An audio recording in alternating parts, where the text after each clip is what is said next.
Hello guys, today we will be doing a previous AP Physics 1 FRQ question. This question is from 2022. So below I have written down some things that we need to know for this question. So we have law of conservation of energy, which states that energy could not be created nor destroyed. And below we have an equation that defines this. So the initial kinetic plus the initial potential equals the final kinetic plus the final potential. And over here, we have written that UG is the gravitational potential energy and US is the spring potential energy. They have different formulas to calculate for them, and below I have written them. So UG, which gravitational potential energy, is calculated by the mass times gravity times height. And gravity is just the acceleration due to gravity. So 9.8 meters per second squared. And US is the spring potential energy, which is calculated by 1/2 K, the spring constant, times delta X, or the change in X squared. So we're given some information down here. We're given that K0 is the spring constant, M1 is the mass of block 1, and M2 is the mass of block 2. Delta Y is the distance that block 2 moves before momentarily coming to rest. So we start with part A. Block 2 starts from rest and speeds up, then it slows down and momentarily comes to a rest at position below its initial position. In terms of only the forces directly exerted on block 2, explain why block 2 initially speeds up, and explain why it slows down to a momentary stop. So we have to look at forces directly on block 2. We can see that there is the force of gravity, so gravitational force acting up on block 2, and we will consider tension as there is a rope connected to block 2 or a string. We will not consider the spring force because it is not directly connected to block 2 and it does not exert a force. Though it exerts a force on block 1, it is because that M1 and M2 are connected. So the force of the spring will be equal to the force of the tension, assuming that friction is negligible. And also, mass 2 or block 2 is not in contact with another surface. Therefore, we do not have to worry about friction. So for this question, we would have to explain that block 2 initially speeds up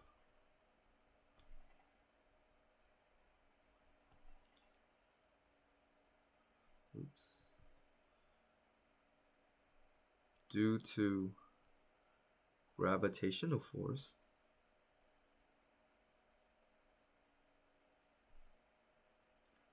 being larger. Oh, I cannot spell today. Being larger than the tension force, which then is slows down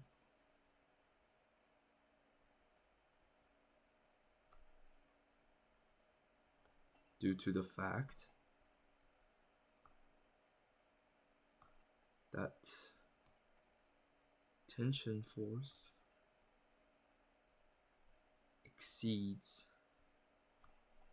gravitational force.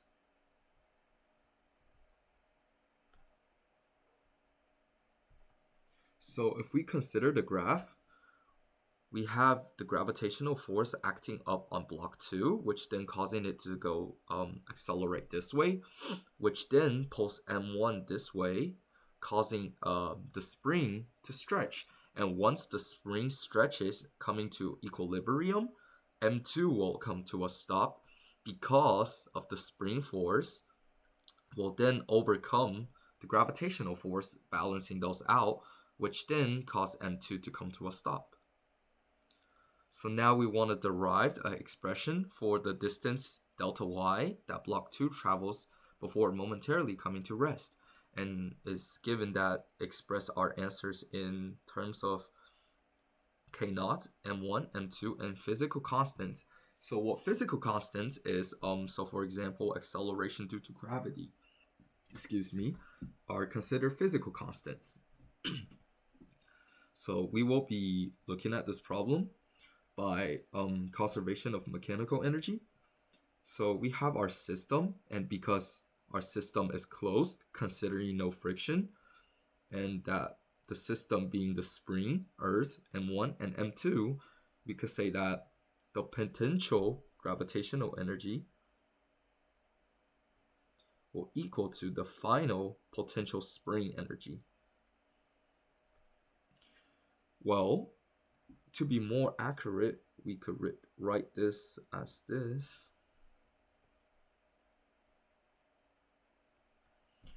But we have no final gravitational energy up because we consider this, or the end, to be our lowest point of interest, which then we could consider that we have no height.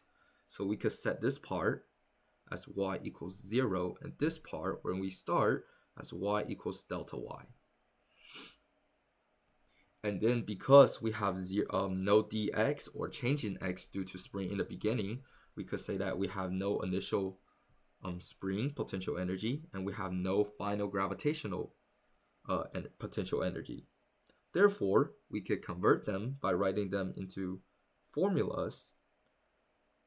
We have mass of block 2 multiplied by acceleration due to gravity multiplied by the height, which is delta y, equals 1/2 of k naught times delta y squared. Now, why would this part be delta y? Thinking about the fact that M1 and M2 are connected, the distance moved right here will be equal to the distance moved right here because they're connected. Therefore, the change in x would be the same as change in y.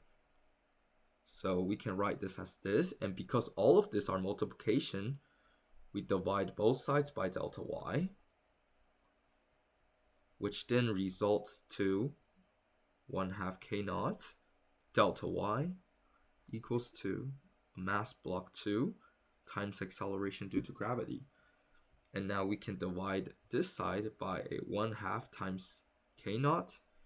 We obtain that delta y equals 2 times mass of block 2 times gravitational acceleration divided by k naught.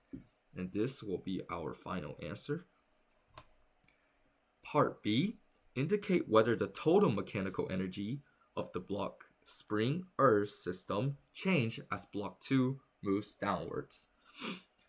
So earlier we said that the law of conservation of energy states that no energy is created nor destroyed. And for a system given, assuming no friction, we have M2 moving down, which is the potential gravitational energy. And then we have M1 moving due to M2 moving down, which causes there to be spring potential energy. But does this change? It does not, because the total mechanical energy from the start will be the potential gravitational energy plus the potential spring energy, equaling the potential gravitational energy final and the final spring potential energy, which earlier we said we have no potential spring energy to begin with, and we have no potential gravitational energy to end with. Therefore, we will not have a change in the system because there is no external energy acting up on there. Therefore, it does not change, and our reasoning could be simple as the total mechanical energy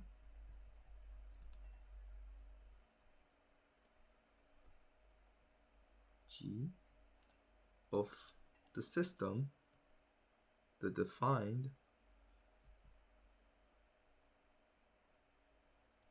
system does not change due to the fact no external energy was upon this system, does work upon this system. Therefore, it should stay the same. And now the last part, considering the system including the spring, earth, those blocks, and the string, but not the surface, and let the initial states be where the blocks are at rest before they're moving, and final state be the blocks coming to a rest. So it's given diagram A with negligible friction, and over here, it's the same thing we said earlier. We have potential gravitational energy and the potential spring energy in the initial and final states. And now we're told to finish drawing diagram B where there's non-negligible friction. Therefore, friction exists. And because our system does not consider the fact of friction, which is the surface, there must be energy lost due to friction. So it does not matter, or it does matter in a way, of how we draw the potential spring energy and potential gravitational energy, as long as it doesn't exceed the initial energy and as long as both of them are positive. So we can see 4 blocks over here, and so because we lost energy due to friction, we could draw 2 blocks for the spring potential energy and 1 block for the potential gravitational energy. And then we consider the other block of energy to be lost because of friction.